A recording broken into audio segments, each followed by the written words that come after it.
versets 21 à 23. C'est une lecture qui va certainement nous éclairer. Le Seigneur Jésus a dit, « Ceux qui me disent « Seigneur, Seigneur » n'entreront pas tous dans le royaume des cieux, mais celui-là seul qui fait la volonté de mon Père qui est dans les cieux. Plusieurs me diront en ce jour-là, « Seigneur, Seigneur, n'avons-nous pas prophétisé par ton nom? N'avons-nous pas chassé des démons par ton nom, et n'avons-nous pas fait beaucoup de miracles par ton nom? » Alors je leur dirai ouvertement, « Je ne vous ai jamais connu. Retirez-vous de moi, vous qui commettez l'iniquité. » À travers les paroles du Seigneur Jésus, nous voyons que le Seigneur Jésus a dit, « Mais celui-là seul qui fait la volonté de mon Père qui est dans les cieux. » Il n'a pas dit que tous ceux qui sont fidèles au nom du Seigneur Jésus et œuvrent dur pour le Seigneur seront récompensés et entreront dans le royaume des cieux. Oui, c'est un fait, n'est-ce pas? C'est vrai. Le Seigneur n'a pas dit que les gens pouvaient se contenter de travailler dur pour entrer dans son royaume. Pour moi, ce sont nos façons de voir et notre imagination qui sont à revoir. Si d'après nos façons de voir, tous ceux qui s'accrochent au nom du Seigneur et travaillent dur pour lui entreront dans le royaume des cieux. Pourquoi ceux qui prêchaient et chassaient des démons au nom du Seigneur Jésus sont condamnés par le Seigneur? Oui, pourquoi? C'est étrange en effet. Cela montre que travailler dur pour le Seigneur n'est pas nécessairement faire la volonté de Dieu. Et pourquoi est-ce que c'est comme ça? Oui, je me demande pourquoi. Parce que beaucoup de gens travaillent très dur pour le Seigneur afin d'être bénis, et pas réellement pour obéir à Dieu. Leur tempérament satanique est toujours là. Ils ont toujours leurs fausses idées sur Dieu, lui déobéissent, s'opposent à lui et le condamnent. Certains même haïssent la vérité, comme le faisaient les pharisiens. Peu importe à quel point ils travaillent dur pour le Seigneur, comment de telles personnes pourraient-elles faire la volonté de Dieu? Oui. C'est dans leur nature de s'opposer à Dieu. Entrer dans le royaume des cieux simplement en travaillant dur pour le Seigneur, c'est quelque chose qui est intolérable pour les cieux. Vous n'êtes pas d'accord? Oui, bien sûr. Oui, elle a raison. Donc, qui sont ceux qui font la volonté du Seigneur? Ceux qui accomplissent la volonté de Dieu sont ceux qui lui obéissent vraiment. L'obéissance à notre Seigneur se manifeste en glorifiant Dieu, en le révérant et en se soumettant à son œuvre. En pratiquant et en faisant l'expérience de la parole de Dieu, en apprenant à le connaître et en ayant un véritable amour pour lui, en étant capable de témoigner pour lui, on montre son obéissance à Dieu ne lui résistant jamais et en ne le trahissant jamais en aucune circonstance. Ceux qui réussissent à faire ça sont ceux qui accomplissent la volonté de Dieu. C'est vrai ça. C'est l'attitude que nous devrions tous adopter. Oui, c'est vrai. Nous avons vu beaucoup de croyants travailler dur et faire de grands sacrifices pour le Seigneur. Ça arrive très souvent. Mais ils font ça pour être récompensés, entrer dans le royaume des cieux et être richement bénis. Et pas pour aimer Dieu et lui obéir. Une telle dévotion n'est rien de plus qu'un moyen de faire une sorte de marché avec Dieu.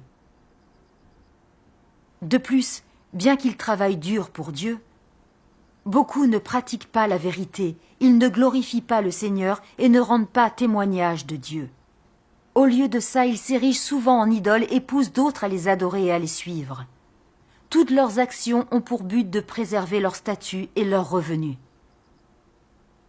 Est-ce que ces personnes obéissent à Dieu et pratiquent sa parole? Sont-elles des personnes qui accomplissent la volonté de Dieu? Alors là, Non, pas en du aucune tout. façon. En effet, ces personnes disent qu'elles servent Dieu, mais elles s'opposent à lui telles des pharisiens hypocrites. On peut dire qu'elles font partie des malfaiteurs. Comment ces personnes pourraient-elles être dignes d'entrer au royaume des cieux? C'est sûr. Vous Non, êtes elles n'en d'accord, sont pas non? dignes. Nous pouvons voir que ceux qui semblent œuvrer dur pour le Seigneur ne mettent pourtant jamais en pratique la vérité.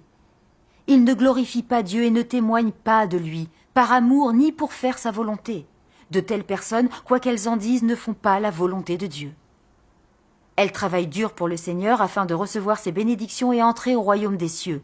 Cependant, il n'y a aucun changement dans leur tempérament de vie, et elles s'opposent toujours à Dieu. Comme le faisaient les pharisiens, elles font semblant d'être justes et finalement, elles seront maudites par Dieu. C'est sûr. Chers frères et sœurs, lisons maintenant un passage de la parole de Dieu Tout-Puissant. D'accord. Dieu Tout-Puissant dit: Je décide de la destination de chaque homme, non en fonction de l'âge, de l'ancienneté, du degré de souffrance, et pas du tout du degré de pitié qu'il sollicite, mais plutôt selon qu'il possède ou non la vérité. Il n'y a pas d'autre alternative. Vous devez vous rendre compte que tous ceux qui ne font pas la volonté de Dieu seront punis. Ceci ne peut être changé par aucun homme. Par conséquent, tous ceux qui sont punis le sont par la justice de Dieu et comme rétribution pour leurs actes méchants. Dieu Tout-Puissant l'exprime très clairement. Entrer ou non au royaume des cieux ne dépendra pas du travail accompli ou de l'ampleur des souffrances endurées. C'est logique. Il s'agira de savoir si nous mettons en pratique la parole de Dieu, si nous respectons ou pas ses commandements, et si nous accomplissons ou pas sa volonté. Voilà les critères et les principes de l'entrée au royaume des cieux. Oui, c'est très clair. Oui. Et pourtant, il y en a qui s'accrochent aveuglément aux paroles de Paul. J'ai combattu le bon combat. J'ai achevé la course. J'ai gardé la foi. Désormais, la couronne de justice m'est réservée. Ils prennent les idées erronées de Paul comme la base théorique pour entrer au royaume des cieux. Alors, quelles que soient les souffrances endurées ou leurs sacrifices, ces personnes ne peuvent recevoir l'approbation de Dieu. Et encore moins entrer dans le royaume des cieux. Évidemment. Nous avons de la chance d'avoir entendu ça aujourd'hui, sinon nous n'aurions pas pu y entrer. Oui, c'est tout à C'est fait vrai. l'absolue vérité, elle a tout à fait Cela fait raison, des je années comprends que je ça. prêche. Et pourtant, je n'avais pas compris ce que signifiait faire la volonté du Père Céleste. Tout ce que je savais faire, c'était travailler dur et me dévouer au Seigneur. Je ne cherchais pas à